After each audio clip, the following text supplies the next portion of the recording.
Great.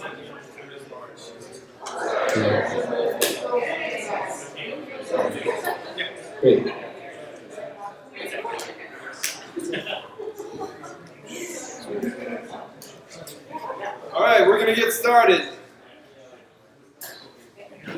Welcome to DenverScript. If you haven't been before, this is DenverScript. Usually we do it here, and we talk about JavaScript.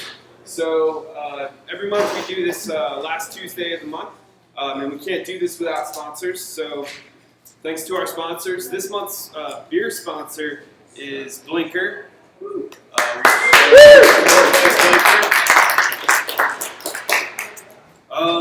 Venue, this place that you are in right now is Code Talent. They let us use the space. They're a recruitment company, so if you're on the job market, check these guys out. Definitely thankful to them. The beer is from Epic. They gave us a discount, so thanks, Epic. Pizza from Denver Pizza Company gave us a discount, so thanks, Denver Pizza. This month we are sponsored by Front End Masters, and then pizza itself is sponsored by Guillermo and me because we dropped the ball on finding a food sponsor.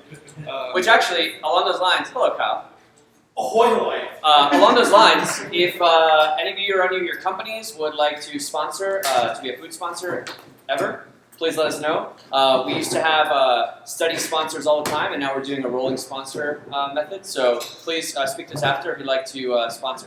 It helps the community, and it keeps Garrett and I from paying for your pizza out of our pocket. So great. That sounds fair, though. Yeah. Cool. So as we always do, we start DenverScript with what's going on in JavaScript land. Yeah, so let's do that. So, cool. So, as we've been doing most months, Chrome 65 came out. So, what we'll do, just like every other time, we will put all these notes in the meetup page after. There is a highlights video that you can watch, which all the things that I'm going to go through here, they talk through and also show code examples. So, just a quick overview. Some really actually neat stuff in this one. So, local overrides. So basically, like raise your hand if you've done CSS changes in the DOM and then you refresh your page by accident and it all goes away. Exactly. So there's a really cool thing now where you go to sources, overrides, and select a local destination. And now when you edit your page, it saves it to that local destination. So you can restart the page and do all your different changes, and that'll stay there. There's a little indicator next to the CSS attribute that you changed, I think with like a purple dot, just to let you know visually that you're pulling it from a local source instead of from your actual dynamic page. So that's pretty cool. There's a couple of new accessibility tools. The contrast ratio is really neat. You do the color picker, you select anything on your DOM, and then you'll be able to inspect this contrast ratio. So if you look here, this is the color that they had used. Basically, it gives you a line, and it shows you that color versus the background that it's on. If you're above that line, then you can have accessibility issues people reading. If you're below that line, any color below there is good. And they actually have two different check marks. They have two different check marks. One is if you've met basic accessibility standards. One is if you're going all the way. So that's really cool. And then the last thing for accessibility, there's an accessibility pane. If you go into there, it gives you a ranking on, or it gives you your accessibility elements, and it also gives you a breakdown of all your ARIA properties and stuff like that. So if accessibility is important to you and your company, a lot of new cool stuff there. For SEO and performance, there's a bunch of new metrics that are now in the in what used to be the Lighthouse performance audits pane. This one's really important. I wanted to point out. If you work on mobile, Google has announced that starting in July, the rankings of mobile pages will now also take speed into account the same way that desktop pages have in the past. So that's an important thing to keep in mind. In Performance Panel, you can now save multiple recordings. The last one I think is the coolest one. They now have stepping into async code works the way that you probably thought it should have when you first learned how to code. But okay, now I go into there and it just skips it, right? So you can click on the old behavior. So this is the one that we all like know and hate, right? Where you go and you say, okay, start it, and now let me step into, and it goes to the next one, right? And it doesn't go into the async. And then, okay, so now you can step again, oops. And now if you like keep stepping over and you wait, eventually it'll drop into the callback, right? So now if instead, if we go to the, we go back to the what's going on in JavaScript land, and we go to the new behavior, So now instead, if you do step into, so we'll push the button, we'll hit step into, and it drops into, actually it doesn't do anything, it waits, and then takes you into the callback automatically. If you want to use the old functionality, they've added a new button on the top right called step, and you can use that to do the old way of kind of going over lines of code versus functionality. So that's pretty cool. Thought I would show that to you guys. So, okay, so going back to our what's going on in JavaScript land.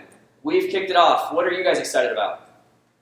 What's going on in JavaScript land that is cool? Obscure things are cool too. Anything at all that you're excited about? What's that? DenverJS conference happened. DenverJS conference happened. When was that? It was at the beginning of the fall. Second March. Fantastic. Any good news Any from that? big announcements this year? I have no clue because I'm going to learn that tomorrow. Because what? I'm going to learn that tomorrow. Because the Ember meetup is tomorrow. Very good. Come on, Kyle, spoilers. That a meetup is happening tomorrow is no spoiler. And sorry, what's your name again? That's okay. No? You're not going to say your name? Well, anonymous woman in the back of the room, thank you for being the first to announce something. You just won a 3-month subscription to Front End Masters, so that's like about $100 value. So but I can't give it to you if I don't know what your name is. So you have to tell me afterwards if you don't want to announce it. So yeah, so there you go. So we're going to start doing, I wanted to like save it until we actually did it. Front End Masters has been generous enough to give a sponsorship through the next calendar year. So we're going to be giving away Front End Masters subscriptions, trial 3-month subscriptions, every meeting. So yeah. That's awesome! Yeah, it's pretty, It is pretty awesome. cool. It's like $30 a month. It's like $100. Okay, so what else is going on? Yeah. I'm going to say Suspense was talked about and released by Facebook. Okay. Suspense. Suspense. So basically Wait for what they, Yeah. using, it's a React thing, using the error boundary, you can say, hey, I want this data, and if it's not there, you just throw an exception, the error boundary will catch it, and then once the data comes in, it'll re-render with the data. So it's really cool for like batch updating a lot of things at once. It's really cool for just saying like, hey, I need this data, and I don't care how I get it, the error boundary will figure it out. Sweet. Awesome. And it's super useful for sort of if you work component-based, where something on top is going to catch it or throw it all the way. Nice. Sweet. Since we're talking about React, I think there's the context API is now out about. Okay. There's a lot of videos posted about it. React Context API. Yeah. So that's dropping in 16.3, which I guess I'm not totally sure what the timeline is there, but yeah, that'll be interesting.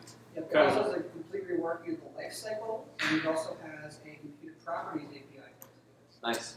Yeah, and actually along those lines, if you guys are working with or interested in React, I highly recommend that you check out the JSConf Iceland talk. Dan Abrams gave a really awesome talk there. That's a suspense.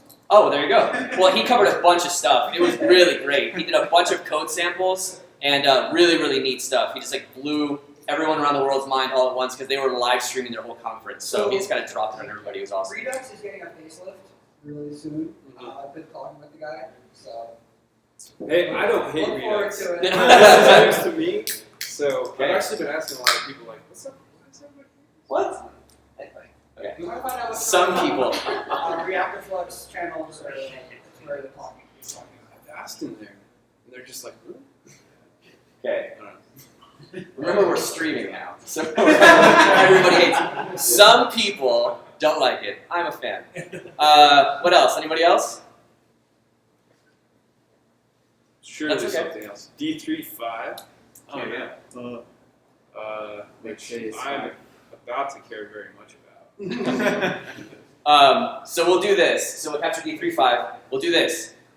We have a couple of great speakers coming up, so we'll have them come up and do their talks. While they're doing their presentations, see if you can brainstorm any other fun things that you either thought about or excited about in JavaScript, and we'll give out 2 more subscriptions to Front End Masters at the end of the meeting today. Cool? Sound fair? All right, let's do it. First, Kyle Coberly, come on up. If you need it, get a microphone and it's on. Oh, baby. You goddamn right I need a microphone. Well, I thought I'd offer it. What? Yeah, exactly. Oh, you little kids. Kyle's gonna start singing since you've been gone. Why not, man? I'm gonna melt this joint down. Alright, That's not me. Let's see.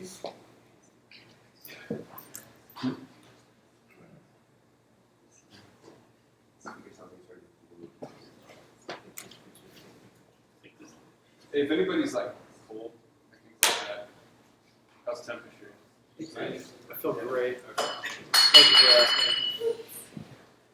Garrett doesn't consider this. This would be cold. He brought sweaters today. Alright, I'm getting nothing out of this. Really? What else we got for USB-C? You didn't use it USB-C? Correct. This just worked. There we go. Let's try that. Oh, I'm going through two things. That's probably not how that's supposed to work. It's middleware. It's middleware! Oh my god! Ladies and gentlemen, Guillermo Moratorio! There we go. Well-defined interface. Oh, the programming jokes abound. Alright, I can tell it wants to talk. It's giving me that kind of flashing screen that's like, yo, baby, let's chat a little bit. Sometimes you have to plug it into the computer last. So I would. Like So having like- plug it in. Gotcha. There's order to life. Alright, so we're cool, and Come on. What's weird is they're flashing everybody.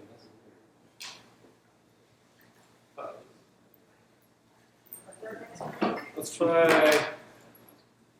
try this without the middleware.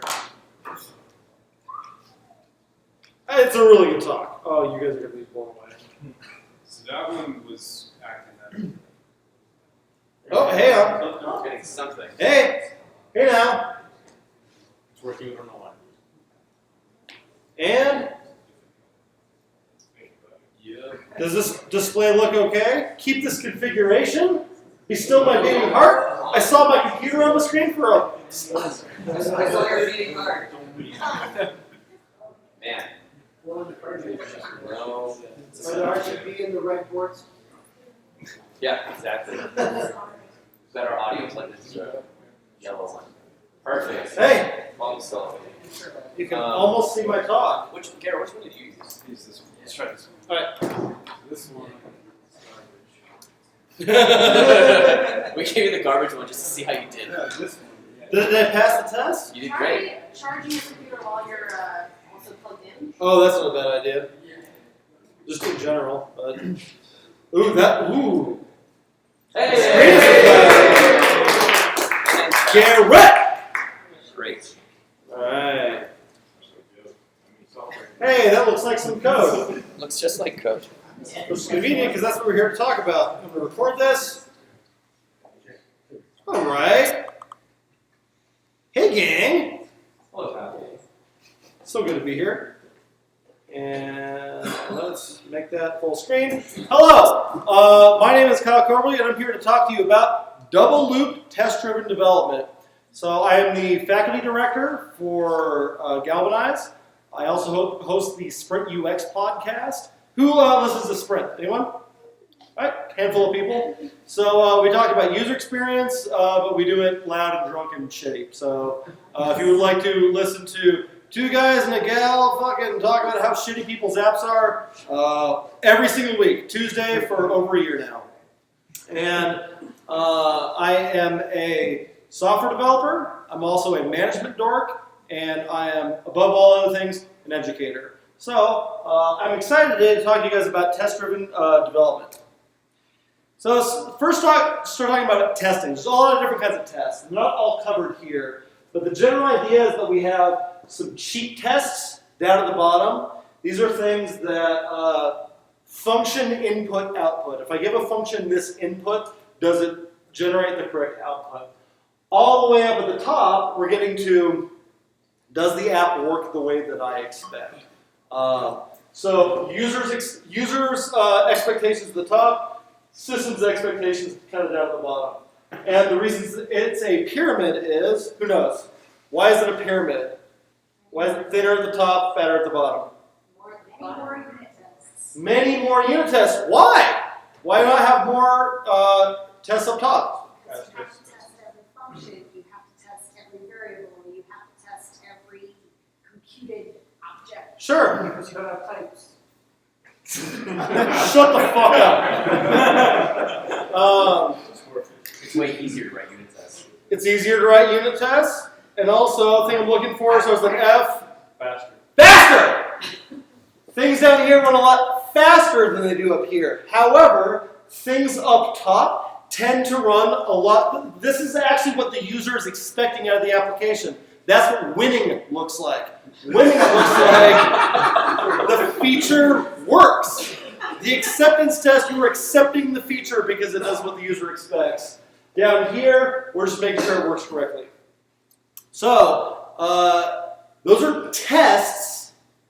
Test-driven development, bang equals testing. Add the extra equals because it's a JavaScript, you know. But with test-driven development, it's not just the test, it's the role that the tests play in driving our development. So you go red, green, refactor over and over and over again. So why do we do red first? Why is green yellow? So you know what to shoot for. So that you know to go get your eye doctor appointment. So. Why do we go red, green, refactor? Why start with red? If it doesn't start with green, if it doesn't fail first, Well, hey, right here. if it doesn't fail first, then something's really wrong with the test. Totally. We get what's called a False false positive. So we need to make sure that we're actually testing something that isn't already there.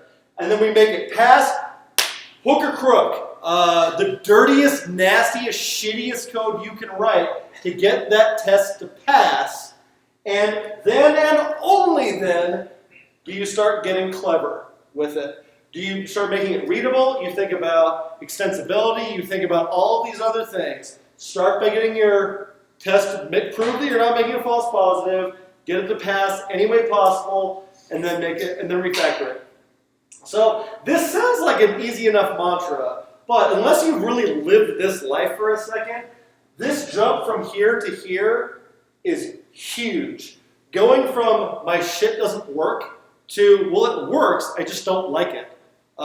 Keeping something working is much, much easier than taking something from broken to fixed. Fixed to still fixed, and like now I'm not embarrassed about my code. That's why we have this cycle. This is test-driven development. What we're talking about today is a specific style of TDD called double loop testing. This is also referred to as outside-in testing. The general idea is that we're using this test pyramid as part of our TDD cycle. We go acceptance test to unit test, or if you prefer, and I kind of do, high-level test is the user getting what they want. Are we done? 2, do the functions inside of that work correctly? That's called double loop because our high-level tests are the big loop. This is the orbit around the sun, and then all of these smaller tests, all of our unit tests or lower-level tests, this is the orbit around the moon, sun, earth, moon. These are all the different loops that we have, loops within loops. And you say, hey, I want a feature to exist. This is what I know I'm going to be done. And inside of that, all of the little pieces that I need to do to make that happen. So let's talk about an example app. Let's put this in some context. We're going to talk about the Lunch Bunch app. It's an app that I wrote today. And what the Lunch Bunch does is asks people to the cool table at lunch. So what you do is you say, hey, my name is Guillermo Moratorio. Man, you nailed it the first try. I know, it's almost like I was your instructor for 6 months. So, you were born yesterday, so... sorry, let me bring that down a little bit. And 2018. And when I add you to this, you are 0 years old, just to prove that the app works. If I give him a little bit more credit, hey, now he's 10 years old. Anyway, that's the app. This is how this works. If I were going to double loop TDD this, what I might do is try to let the testing drive this app. It's not enough to have the test. TDD is about your errors and all of these things trying to help you make your next decision. So the first thing that we need to do, really the only feature that this app has, is adding a person to the cool table. So what are the things that we need to make this happen? We need to say, all right, if a list has one person and somebody fills out the form, the list should have 2 people. And the second one should be Guillermo. That's it. Once those 4 criteria have been met, we know we have a working app. And so you go, okay, cool, I can write a test for that. And in fact, shocker, I did. So this is what this looks like. If I go to the base URL for my app, the list items, if I grab the list items of this thing, it should have a length of 1. And if I type Guillermo's name in, and I type his birthday, and I click add, now there should be 2 things in the list, and the second one should be Guillermo. Simple enough, right? Hey Kyle, what framework and/or tool are you using to test this? Cypress. Why? It's Cypress.io, a really popular end-to-end testing framework that is, if you've used Selenium or any Selenium-based tool, I don't need to tell you that Selenium sucks ass. Cypress also sucks ass, but it is better in basically every single way and isn't reliant on Selenium. So there you go. So this is our big outside test. So the idea of double loop test-driven development is you go, all right, cool, I know what I'm done. What should I do next? Let's take a look at this first one. The list has 1 person. So what might I do? Oops, sorry. I say, hey, how do I know that it has 1 person? There should be some kind of component or something that renders a person. So maybe you write an integration test, kind of a mid-level test that tells you whether or not you've done that correctly. And that looks like this. So I say, hey, all right, I wrote this component. I write the test that proves that I did it right. If I pull in the component and I render it with this data, can I see a name and an age in there? That's a test. And then you write the component that makes that pass. Now, next level.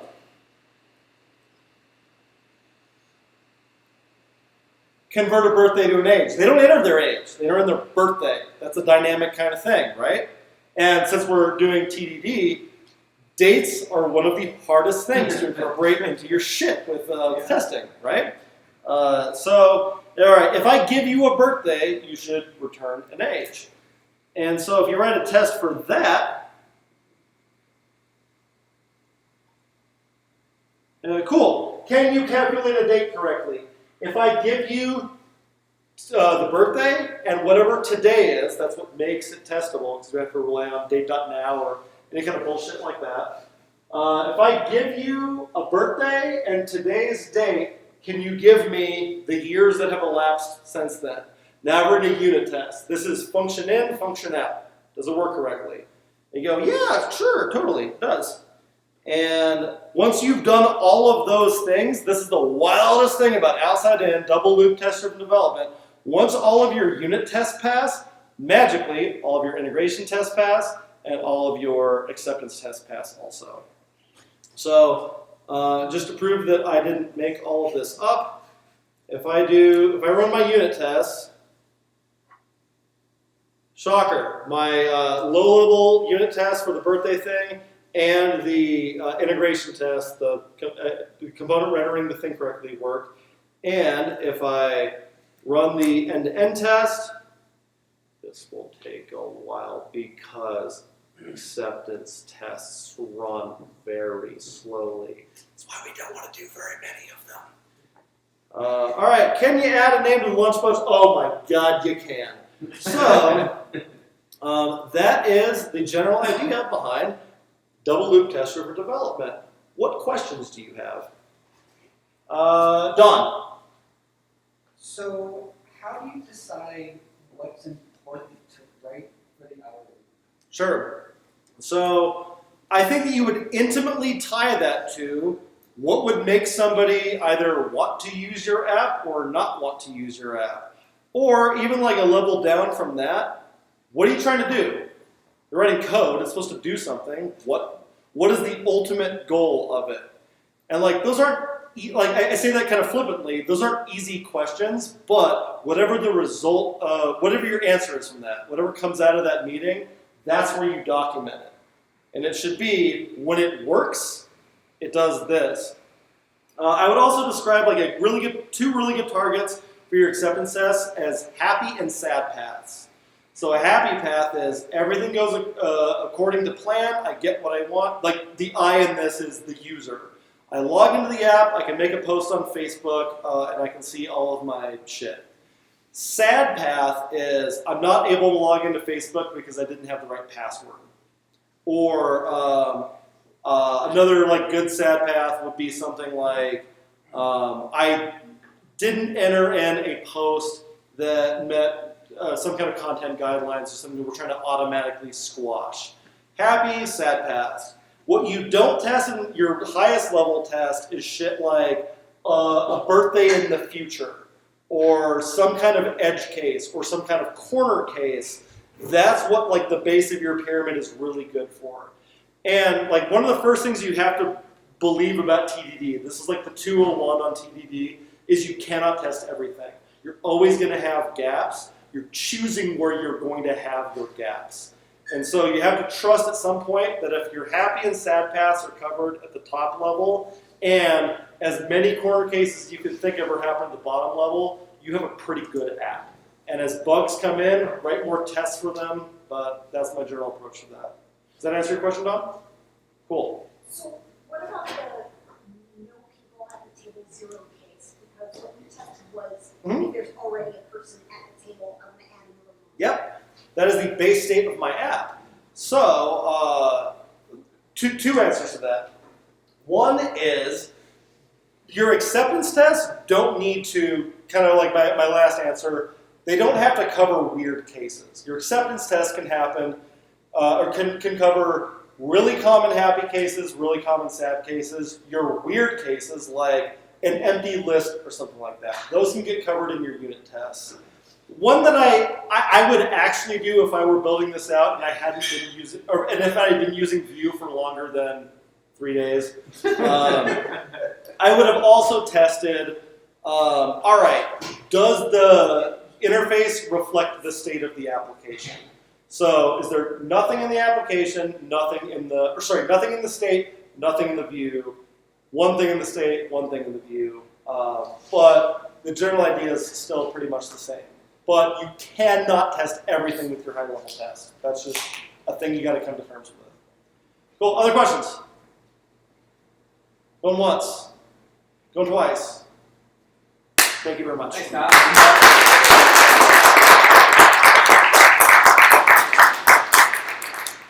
All right. Next up, where'd he go? Don Abrams, everybody. Round of applause.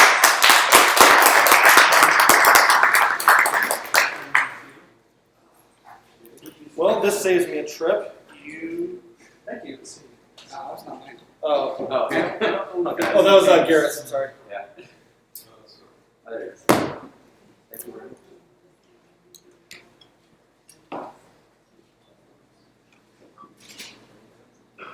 Feel free to get more beer if you guys want, like getting set up. Please, sit. There's also more pizza in the back. It's like full by now, but by people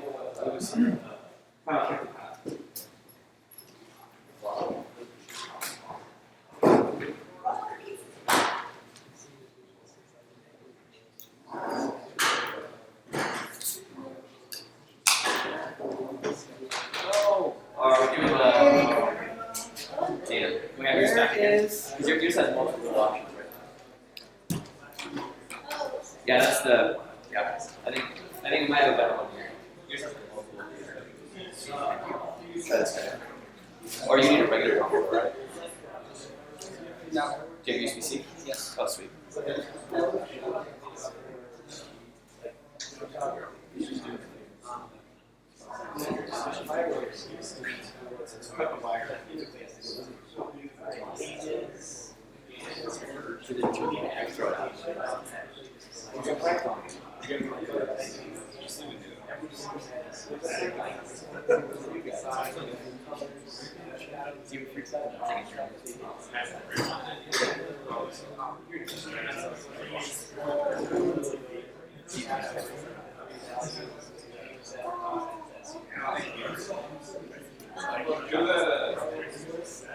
Go to the display.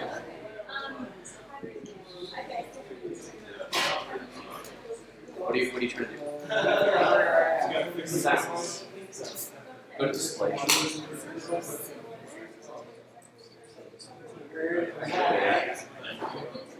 You can do the default first. And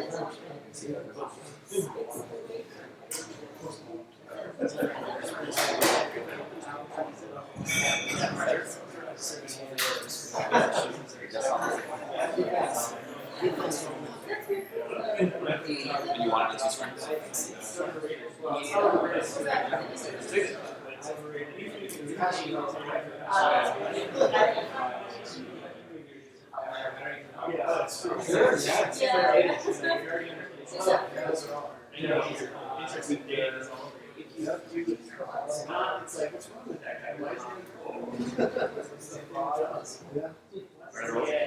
two screens? All right, Don Abrams, everybody.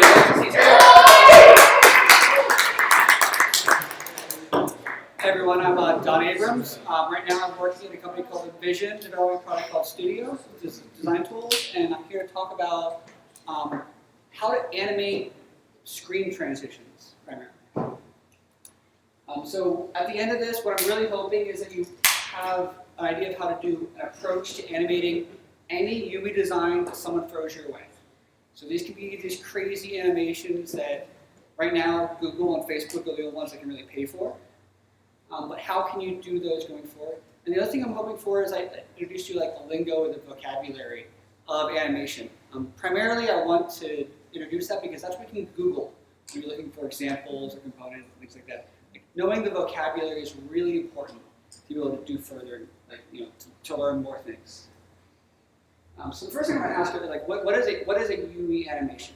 Like as opposed to the animations that Pixar would put out.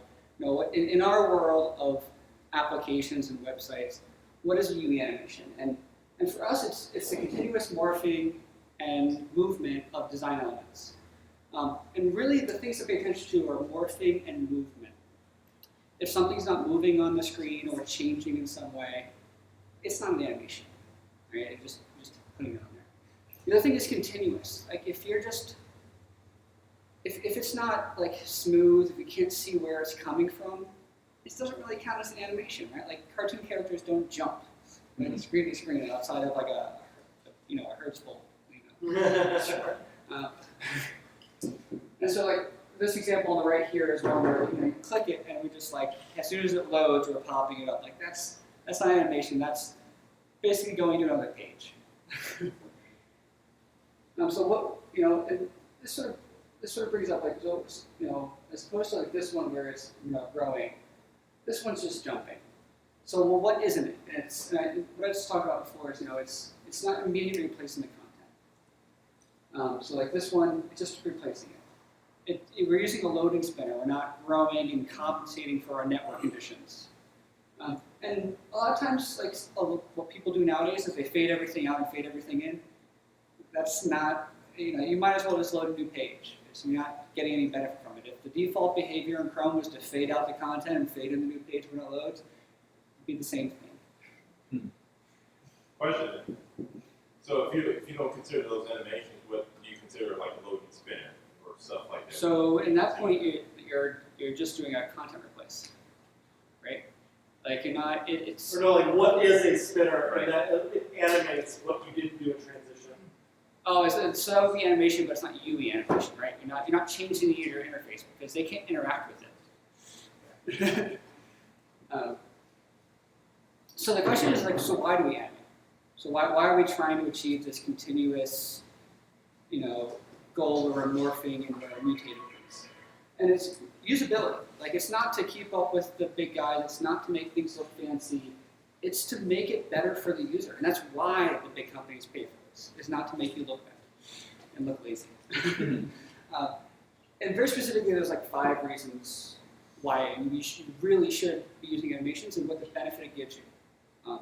Obviously, the first one before animation is just getting the job done. Like a lot of times, that's most of what we create app for. We don't need animation. They just need to be able to do the thing. But if you're going to go to that next level of usability, if you're going to bring it in to the point where they actually like to use it and they get joy from it, where it's surprising and has a feel of emotion, you have to bring in animation nowadays, because you can't. You have enough powerful tools. And the things you get from doing this, you can align expectations. So a lot of times when like a user hovers over something and it's clickable, you want to, that's why we have the hover CSS tag. You want to show that it can be clicked.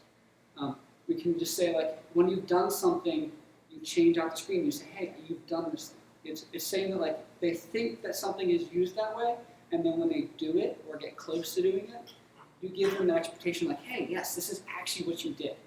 Great. The other one is continuity. So you know that, so for example, if you click at a menu and it grows to be the screen, you have the continuity between, hey, this is the thing I clicked, and then this is where it grew to. You have that ability to, again, provide the continuity of the experience. Like, I know where I was, I know where I am, and I didn't have to think about it. I didn't have to parse an entire new page that faded out and faded in, or immediately just replace the content I was looking at in a flash. The other one is building a narrative. If you're building, say, a checkout process where you're taking people's money, you want to show people why you're collecting information. You want to show a story of how it's getting to you. Like why, if you're asking for the credit card number, it's a big step. You can build a narrative about what's about to come to you first. You can build a narrative from step to step. It's also really useful for onboarding, same thing. Another one is showing relationships. Like a lot of times the designers are responsible for showing relationships now. They put the content close together, they group it, they provide spacing. But you can add additional levels where you say, hey, these things are related because they move in together. They move away together. And as a matter of fact, you can even override. So you can make things a little bit denser if you have things move in and move away together. The last one is draw attention. If you wiggle something in a corner or you do something, you can make it so like, oh, this is the next step I'm doing. So what Kyle talked about with the outside story, if you really want people to take the green path, you need to draw attention to the green path. You don't want them to go click away to the menu or go somewhere. You want them to go to the next step. Very similar to like your checkout process where you get rid of all the menus and all that stuff. Right? But you can do it with animation, it's the same. So this is where it talks about like Googleability. So there's a bunch of different ways, like elements of animation that go underneath it. And they have a bunch of names, and like the slides are going to be posted and the link on the bottom. There's basically like good 12 elements that are modern day UI animations. And each one of these has a name. I'm not going to go into depth for each one of these, but enough to know that they exist, and that if you can figure out how to do these, whether you're doing app programming or web programming, what does it mean to do one of these? What kind of tools do you have in your toolbox to do, say, a parallax or a dolly and zoom? Like, being able to pull these out as tools and have your toolbox, because it's going to be different if you're doing Ember versus React versus Angular. Like having, you're like, okay, as long as I have these tools in my toolbox, I can do 95% of the things that my designers ask for me. And then being able to look for them, you Google for these. And as they get better, you can be like, oh, well, this is my new parallax one, so I don't have to do this. Or I know how to do this in CSS, but this is weird. And also one of the things that I didn't know before I very recently was masking. I really recommend that you learn more of this CSS and HTML masking with SVG. It changes how you do animation. It simplifies so many things. The other thing I will say when you're looking at tools for these and little components, cheat. If you can, if it doesn't change shape, if it's the same size, just cheat. If you remember back in the old days of the web, where you know, negative 9999 pixels, right? Like, sometimes fast things are huge cheats. So don't necessarily look for the pure ways, especially like if you're doing declarative programming with React. Like, whoa, like I have to do this and make my components and my properties that clean up. Like, feel free to be like, oh no, this is where I load that GIF and I play it and then I put it back. Like, very specifically in the definition of this, it's about design elements. It's what the user sees. It's not about what's actually going on under the hood. So remember to cheat. And so right now, in the state of animations and what we've done, it's really, there's a bunch of reusable libraries. Like if you're a material design fan, if you're a fluent like in the new Microsoft stuff, or if you're doing, you know, if you're a Bootstrap person that's like, oh, the new version of Bootstrap came out and it's awesome. Because I do agency work for the past 10 years. Like, you have a lot of these animations available to you. You have your toolkit. And it's really easy to pull in a component of your app, no matter what it is, and get it to work. Like you have to learn where state is done. So like new version of E3, like you're like, okay, so it's controlling what the animation is doing. How do I sync this to what I'm doing? You know, there's trials there, but once you get it down, it's really easy to reuse for next time. Or wrap in a React component, or throw into some Ember thing that I don't even know the name of anymore. Like, Fuck you. I would know if it mattered to me.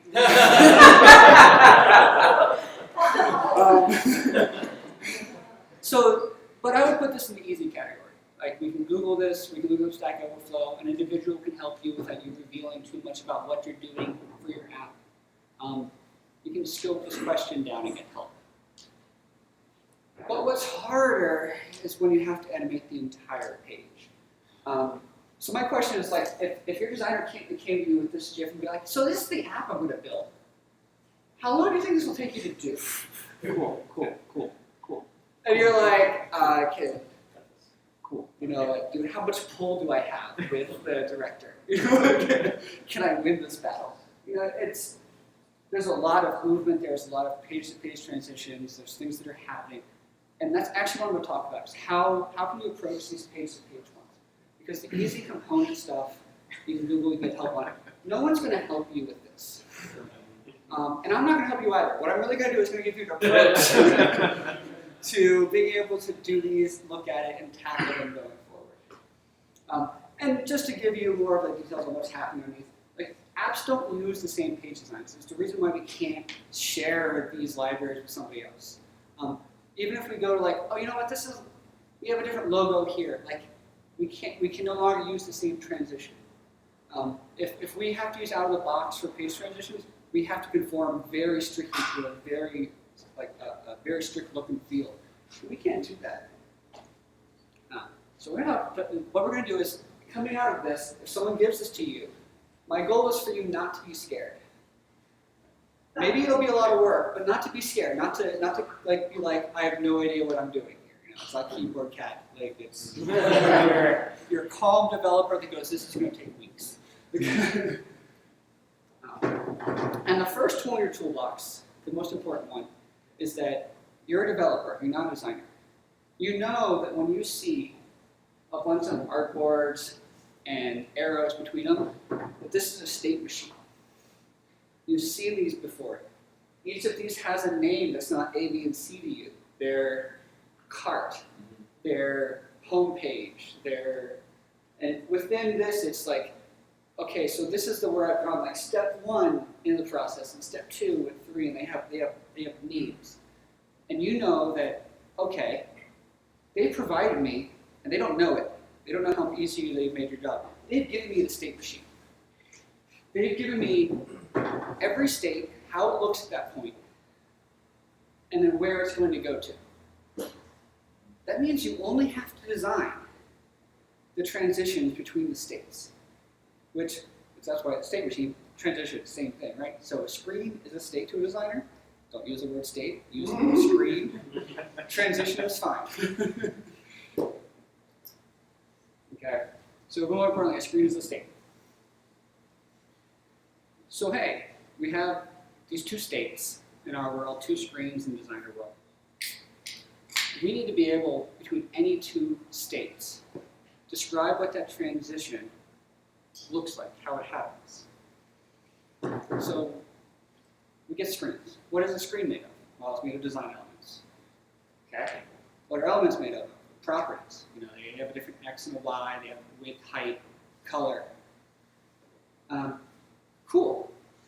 And then we go, okay, well, it's cool if I take the start state, take the end state, and I make everything that's the same between the 2. Start at the start state and end at the end state for every property. It should be perfect, right?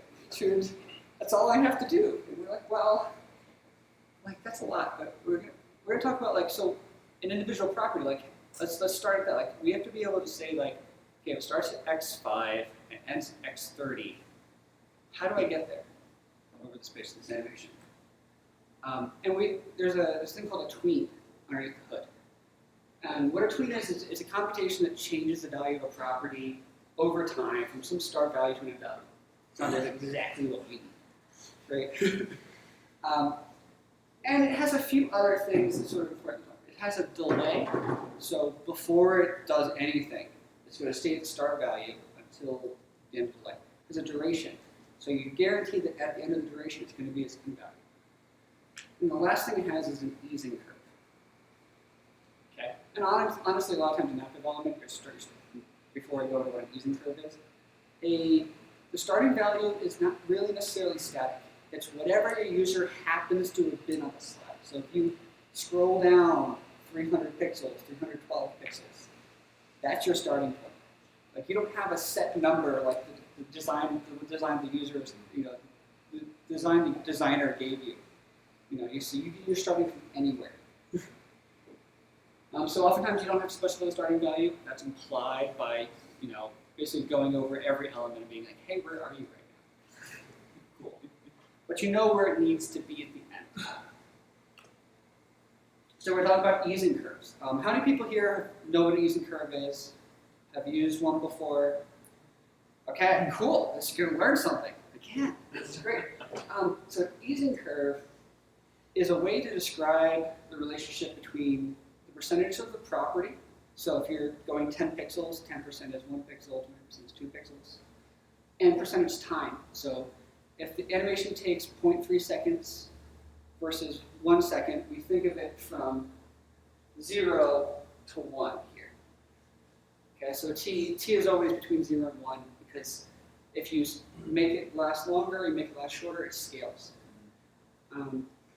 And so this curve on the right here does 2 things. It has something called bounce on both ends, and then it has a really fast slope in the middle, which is how much the line curves up or down.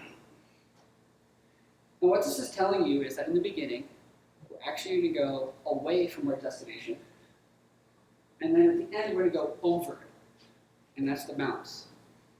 And the second thing to really know when you're doing easing curves is that the slope is essentially the speed. The more it slopes, the faster it feels like it's moving. And the lower it slopes, the more even it is, like it is at the very top and the very bottom.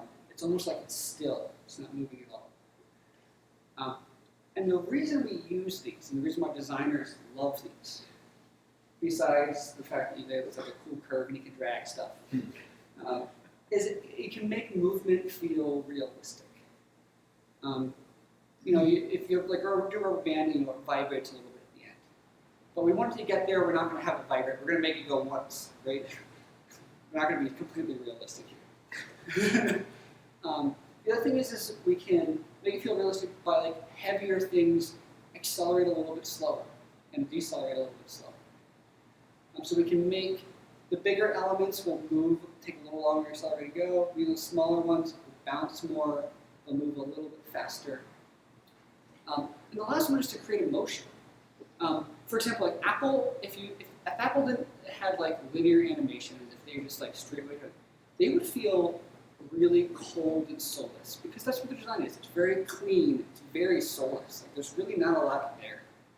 I mean, it tries with the gradients, and even that it sort of falls flat, I It's like a 70s tie. It just doesn't really work. But what they did was, it's sort of genius. The way that they did their easing is they always have a bounce on something.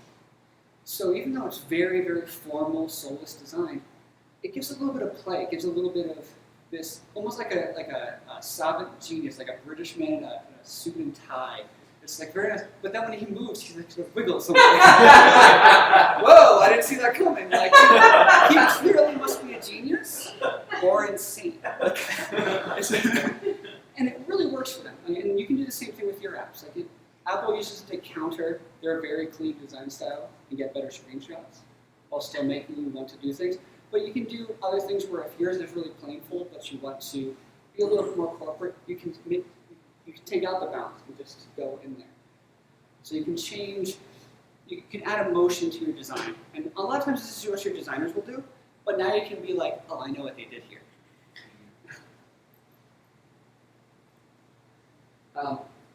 Going back to the original thing where we have a huge set of design elements, what we know initially, we can get this information, is we know every property of every element at the start state. It's now. If we're going to tweet everyone in this room, we know exactly, we can measure where everyone is at this moment and what everyone's property is. And then we know where we want people to be. We get the property, we know where they're going to be. And maybe, so the thing about it is you want the same person there. You know the relationship between elements. Like, I'm me if I grow 300 pounds, become the Hulk. Then I'm still going to be me in here, even though I look different. And the same thing's true in a design. Between the start and the end states, you know when you look at them what's going to be the same thing. You know the relationships. The other thing you got to figure out is the timing. Like, when do you want this thing to come in? So if you have a menu on one page and on the other, when does it come in? So you have some timings that you need to figure out. The designer should give this to you, but maybe not. But first, let's assume that our designer is terrible. And they just said, hey, we want this to animate. Well, let's just start at the basics. We want it to be continuous, right? We don't want to just flash in front of the user and they have to relearn the entire page. We can cheat. We have two heuristics that we can bring on to every property element on the page. And that is if it's in both the start and the end states, between every property from the start to the end state. It's obvious, they're constrained. We know where they start, we know where they end. Awesome. But if an element's not in one of them, so if this thing's disappearing, or if this thing's appearing, what do we do? And honestly, the easiest thing to do is just fade it in. It's fine. Like, it was never there before, it suddenly appeared. It is, some Harry Potter thing where they just operated in. It's fine. Or operated out. They're gone. So if it's not there before, you just fade in and fade out. That's a really good default. And very specifically, when you're moving things, you want to use a nonlinear ease. Like, if it just moves there, it doesn't feel right. Doesn't really matter which one you use. Honestly, there are like a million of them. They all feel different. Just use something nonlinear. Like, whatever works for you. But for the fades are always unnatural. You can just use a linear one. It's really fast to be like, time divided by distance, go. It's super fast to perform it. Use a linear for a fade. It's never going to be natural to you. It's fine. And with this, we have continuity. But when we talked about the reasons why we animate, continuity is not enough. Remember, we show relationships, we draw attention. So for example, the one on the left is what we get if we just did continuity, right? We click it, we show everything go. The one on the right, however, we bring things in at different times. We bring things in together, so you realize that each one is a list item. If you took away this little bit of shadow underneath, just the fact that you brought them in together would already show you, hey, these things are related together. You can actually simplify and cut things out. You can also draw attention. If you ever look at any of the Google apps, almost the last thing to pop up is going to be the action button in the bottom right, because that's probably what you're going to hit next. So you want to bring attention in.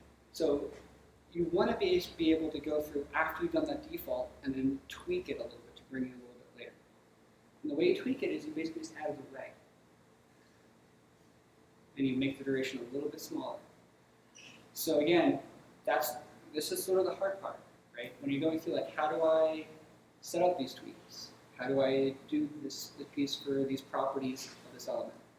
I mean, I know if anyone here is like a React person, you're like, oh, I have no idea what it was before. I know where it is. And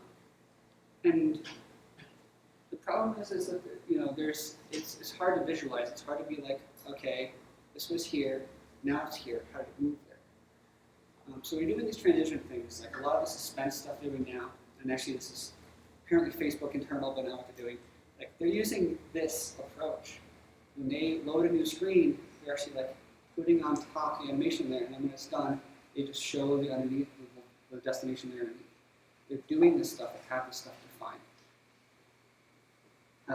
But when you're building this, a lot of times the designer already has access to a timeline. They've already done this work of introducing delays and durations and the easing curves. And the way they visualize is the timeline. So when you're going in and saying that, hey, this thing's going to come in later, this thing's going to come in here, it really helps to have a visualization tool that's not code. I don't know if any of you've done like a lot of iOS coding where it's in there. Like, sometimes those editors are really useful, and sometimes you'd rather be in the code. And it changes depending on. This is one of those times where you don't want to be in your code. You don't really know when these things are coming in and out. And you want to be able to see, okay, this is coming a little bit later. All these are the same, so they're going to get the same variable name, and go so on and so forth. And you should be able to see what the delay and the duration and the ease curve is for each one relatively easily. After Effects is great for this. Studio, if you get lucky enough to get access, like if not, you'll get it in the next few weeks probably. But there's a few tips when you're doing this that are really worthwhile talking about. Like beware of fading, and I've really tried to trash on this talk really hard because it is by far the easiest thing to do. It is so easy to make something fade out or fade in, and it's like your go-to. If you want something to disappear, like. But the problem is it's inherently non-continuous. You still have to refresh everything that's going through your mind. It doesn't really help the usability of the app. You might as well just flash it onto the screen.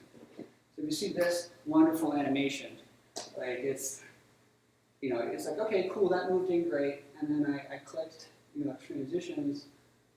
Oh God, I have this entire screen that I just had to learn at one time. I don't know what transitions did. It didn't move me anywhere. It just faded in. I might as well have not animated anything at all. So really beware of fading. It doesn't help you much. The other thing is because you have time between your states, anytime you're doing a state machine and you get a new input, you want to be on that state already.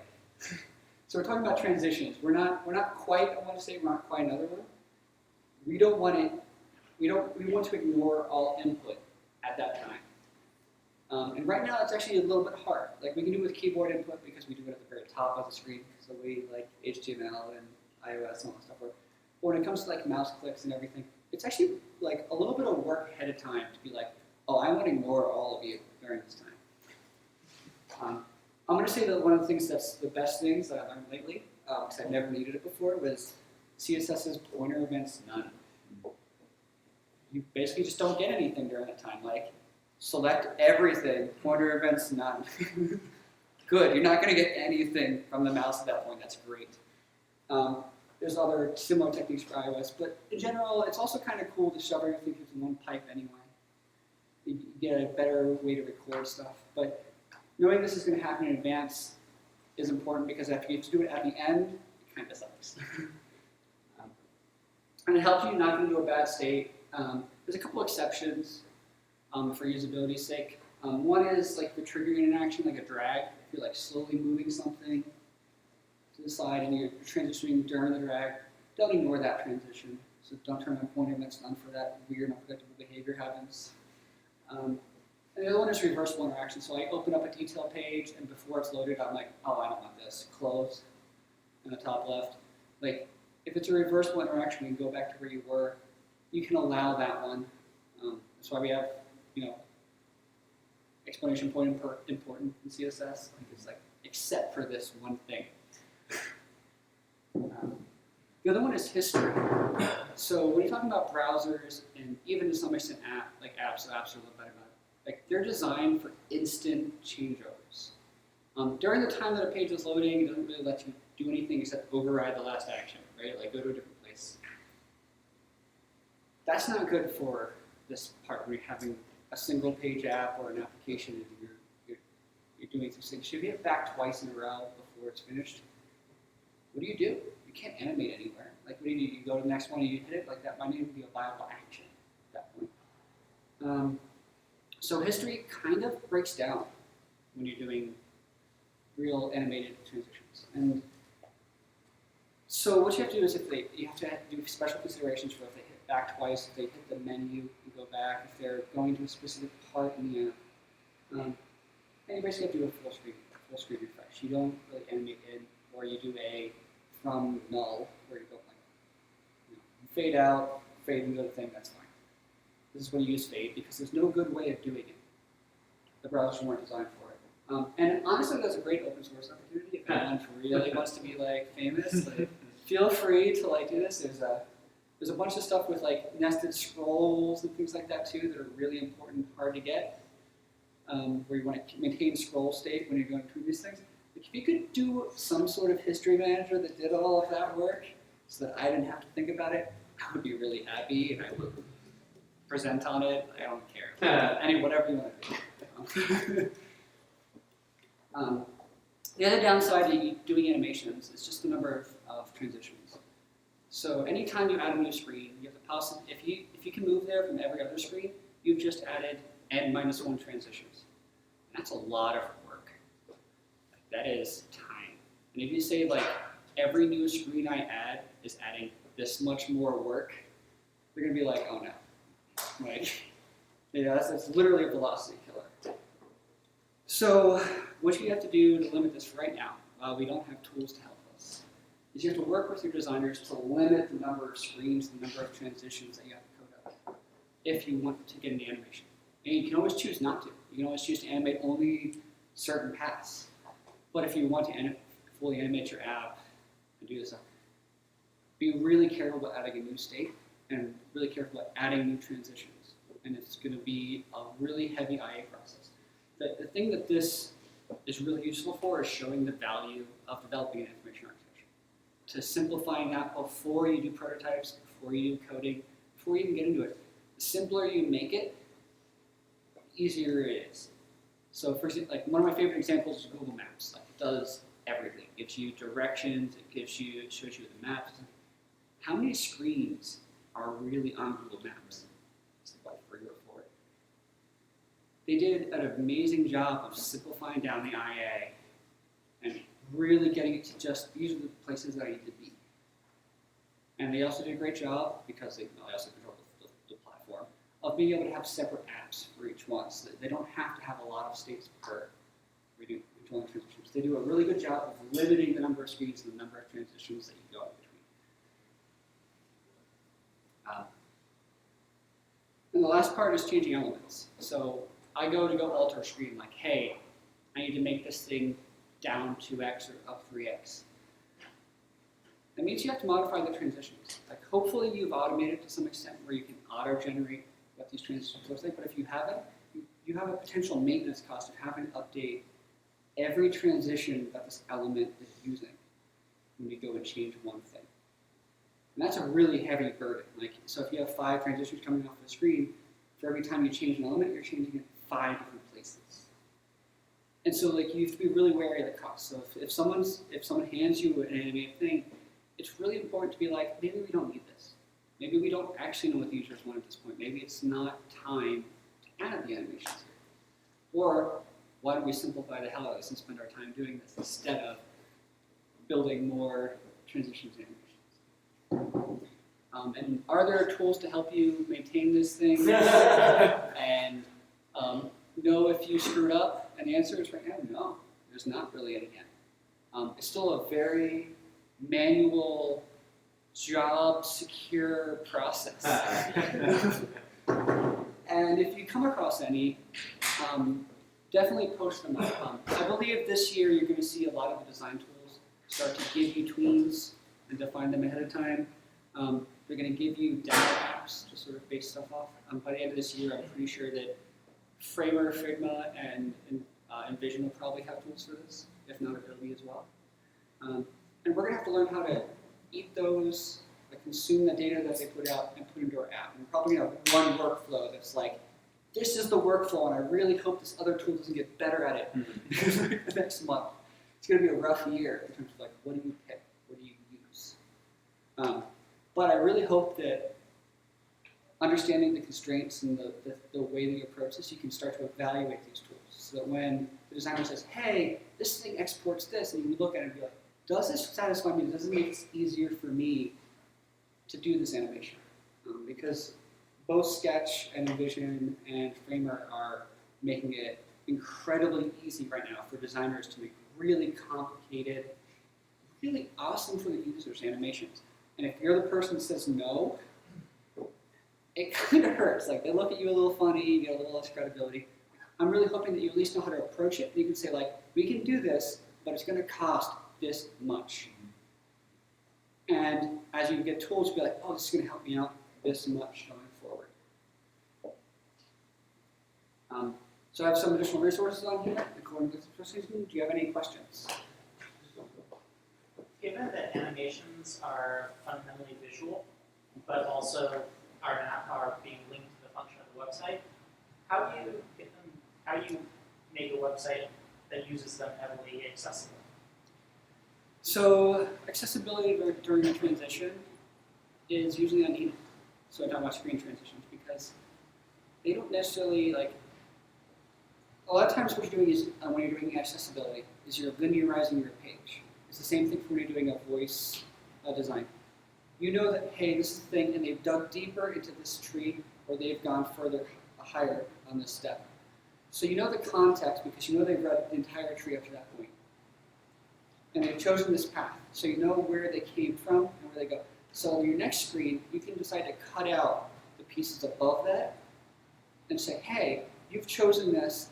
These are your probable choices since you've gone down the tree. And looking at accessibility from a linearized point of view, most accessibility is, I'm using mostly like for the blind.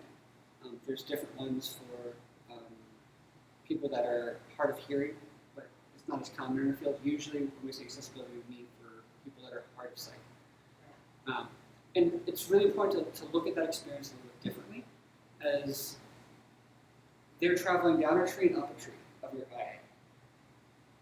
And they might be jumping to the side of the tree, but it doesn't really enter into like these effects. These effects are mostly for visual continuity, visual pieces. And because they happen between screens, you don't really have to announce it that much. But don't do, for example, what I saw on Twitter today, which is like, put accessibility stuff in your carousel so that every time the carousel changes, it draws attention up to the top and they completely lose their context or wherever they're reading. Like, test your stuff. There's a if you have an iPad is one of the best accessibility devices you can really go and play an event back on. Be like, okay, how does this do? But really the job of designing accessibility is above you. It really comes from the IA more so than the visual design of the FE. I would love it to be a little bit more explicit, but like, when was the last time you could have tabulator and didn't work on a government site? You know, that's the most important thing for people that are hard of sight. They need to be, how do I get here? How do I go? And that's, to some extent, making it a separate experience and like burying it underneath of the visual candy is really what's going to make it better for them. And it's not, and honestly, it really helps out building the IA. So it should be done before it even gets to you. You can always ask questions and push it. It's hard when it's not really in your wheelhouse. But it's sort of, I think, on a parallel line and not something you can address with this kind of animation. So, talk me through your thought process on the thing that I have the hardest time animating, which is going through what is essentially an unordered list, but swiping through it on mobile. Because, like, presumably you have to render all of that out ahead of time. Getting, like, those animations to feel like you're swiping through screens like you would on a native app, but having that look and feel on the web. So on the, well, are you talking with a mouse or with? No, with fingers mobile on web phones. On phones, okay. Yes. That's what I want to make sure. Okay. Yeah. So you know when the interaction starts, you know your start state, right? You know where things are. And a matter of fact, the thing that makes it more complicated is when you start a swipe, you stop while scrolling. That's the number one thing that people forget. Like, if you've touched something, you should be stopping things. The second piece is you know your starting state. Cool, you've stopped the world. You know exactly where you are at that point. Cool, you're going to show that they touched it. So whether it be like a material bubble animation coming out, which you can do with a mask, by the way, which is why I mentioned the masking. It's a wonderful thing. And you can hit the, okay, I've showed that they've touched this. Now they started to drag it to the right. All you Well, do just real quick, you mean when you touch one of those bubbles, that is the key to... stop the world. Gotcha. Right? So you stop the world, now you start to drag it to the right. Cool. I know how far I've dragged. I've subscribed to the event, it's updating some counter. I know and usually you use like the percentage of the thing or the amount of pixels they've moved over. That's cool. I know they moved it, so what do? I update my animation that percentage. Okay. So usually it's from, and once you hit a threshold, All right. then you can actually finish the transition. Gotcha. A lot of times there's thresholding with drag events, so usually it's like 5 pixels, 10 pixels, something like that. Once you, it depends on if you've written it or not. Once you've moved it, that's the moment that you're like, oh, I'm in a new state now. Gotcha. I'm in the transition. My transition is going this percentage across. And once I reach 100%, I'm just going to let it slide all the way to the right, and I'm playing that thing, and nothing the user does at that point is affecting anything. Gotcha. Like I'm ignoring all user input. Does that answer your question? Yes, absolutely. Thank you. So animations, especially in like modern phones and browsers and hardware and stuff, like it's a beautiful like sugar you put on top for your interaction and everything.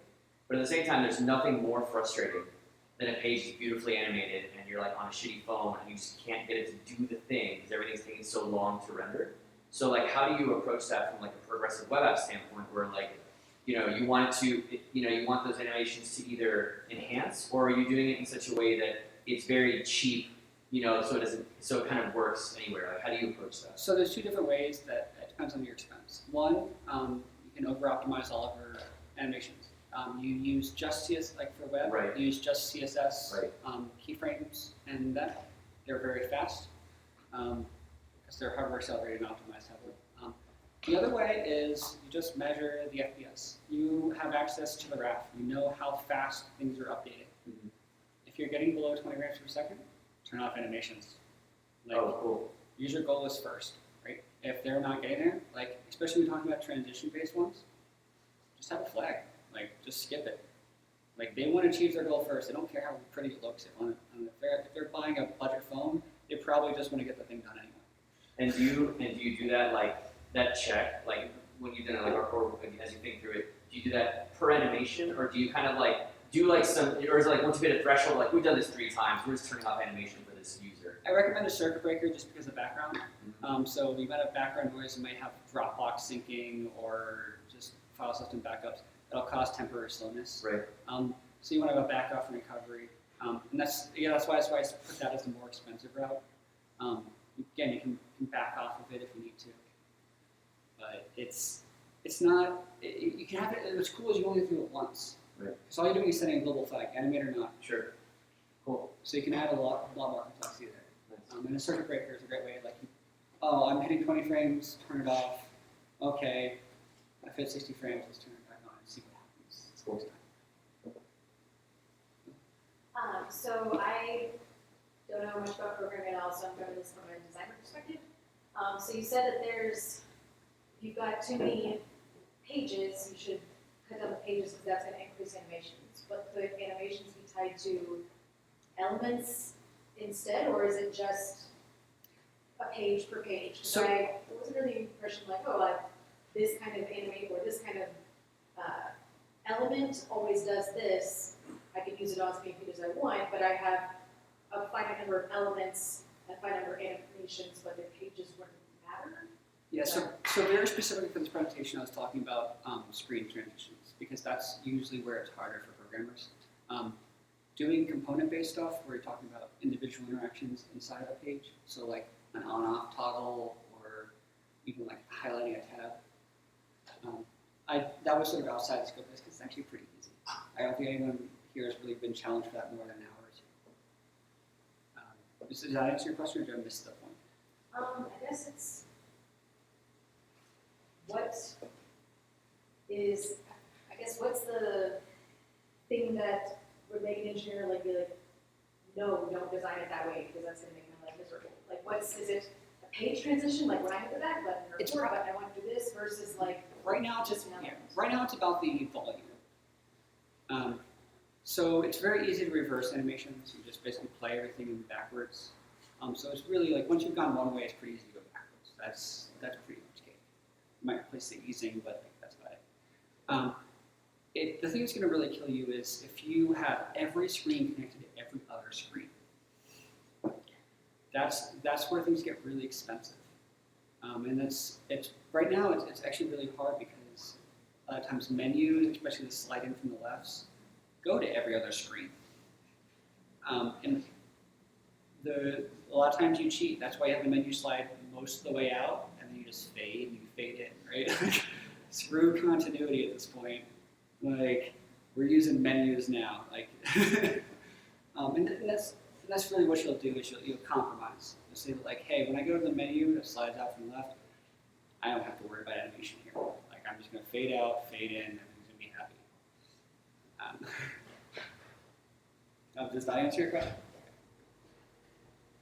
Yeah, I was going to ask, at the beginning you were talking about using animations versus a spinner when you're loading content. Yes. And if I'm using a spinner to load something and then I don't really know what the end state is, so how do I animate to a state that I don't know what it's going to be? You don't.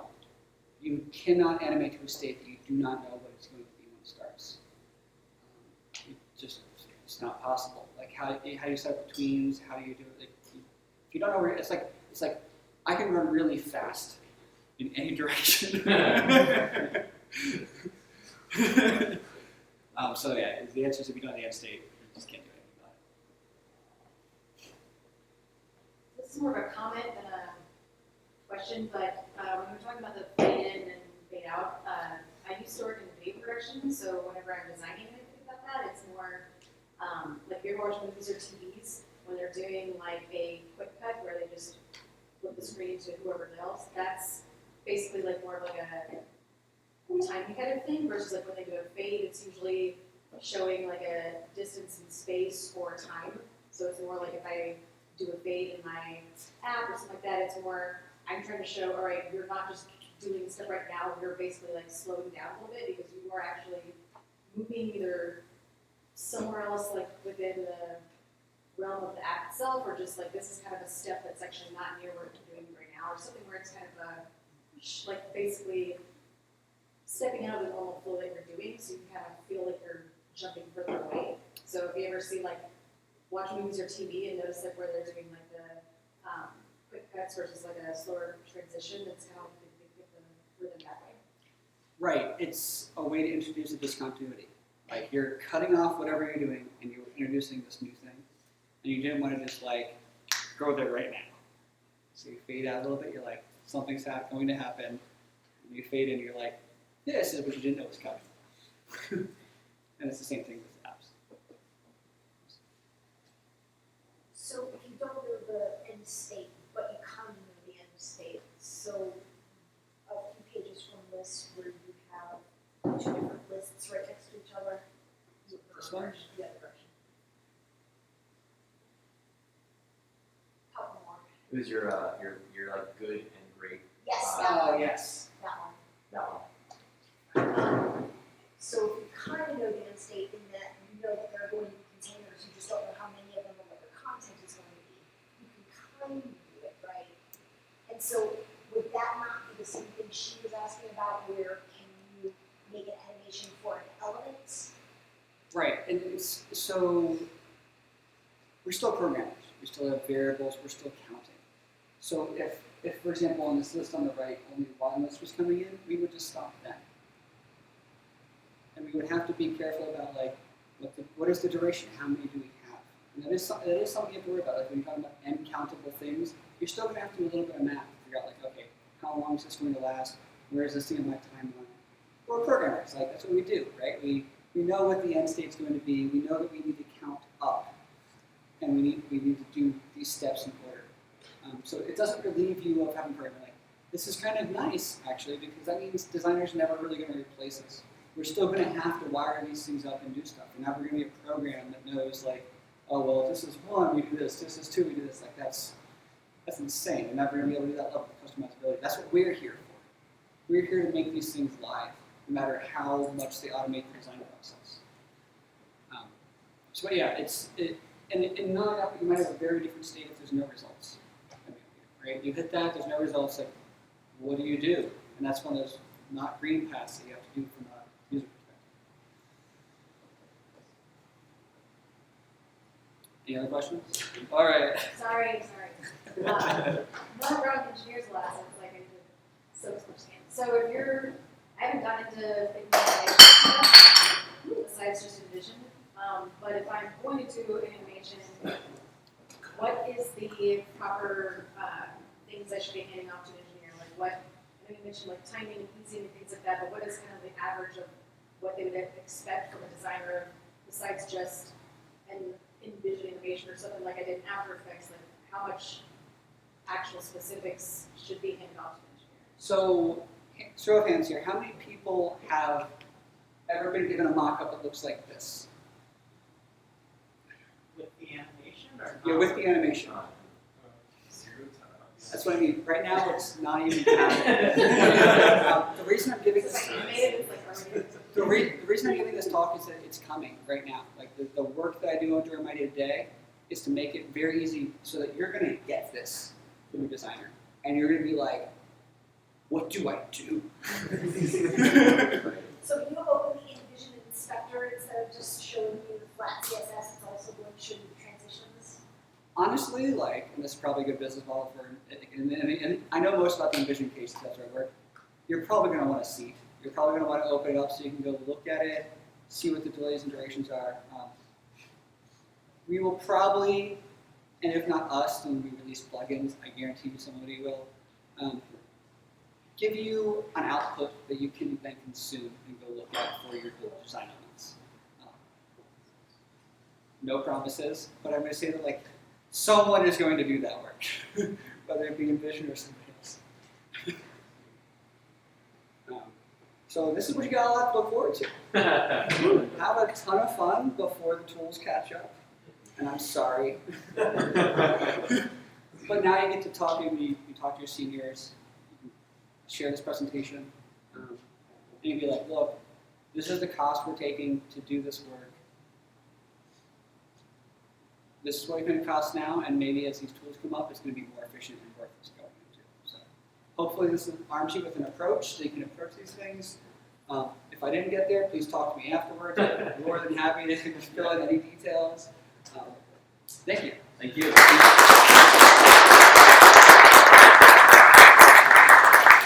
right, so real quick, before we wrap up, last thing. Who's thought of any new things going on in JavaScript land? Anyone? Yes, Mike. V8 moved the parsing and compiling Stole mine. to off the main thread. Cool. Yeah. Very good. And is that already out or? I don't know. I need to Okay. dig a little bit deeper into that. Sweet. Post in the comments section for the meetup and let us know what you find. Anyone else? So Mike just got himself a Front-End Masters trial membership. Yay! Anyone else? One more? It did. You did the thing. Anything at all? All right then. This is an easy one. Raise your hand and tell me one interesting thing you learned tonight. Anybody? You already got it. Yes. You can't get 2 subscriptions. Good try. I would say just, I never thought about actually like the specifics of engineers having a program like the ease in, ease out, and all the timing of animations.